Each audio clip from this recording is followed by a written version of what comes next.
Naxçıvan Muxtar Respublikası Baş nazirinin sabiq müavini, Kənd Təsərrüfatı naziri, Bakının Yasamal rayonunun sakini Məmməd Abbasov inşaatçılar metro stansiyasının yaxınlığındakı məşhur məhsul stadionunun acınacaqlı vəziyyəti barədə növbəti dəfə paylaşım edib.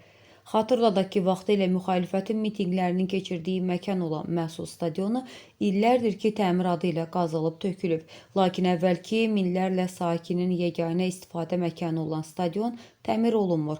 Hətta şübhələr də var ki, bu stadionun ərazisində tikinti aparmaq planları da var.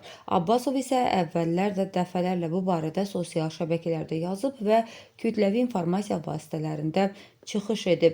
Sabiq nazir son paylaşımında bildirir ki, 6 ilə yaxın bir müddətdir ki, bu stadion sahibsiz qalıb. Mitinqlərin keçirilməsinin qarşısını almaq məqsədi ilə oranı yararsız vəziyyətə saldılar.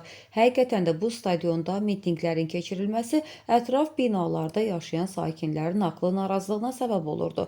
Ona görə də insanlar məmnun oldu ki, yəqin yenidən qurma işləri aparılacaq və stadion öz təyinatı üzrə istifadə olunacaq. İdman meydançası və ətraf ərazilər Respublika Həmkarlar İttifaqının balansında idi. Bir müddət sonra mətbuatdan məlum oldu ki, bu əraziləri satmağa cəhd etdiklərinə görə 2 nəfər məsul işçiyə cinayət işi qaldırılıb.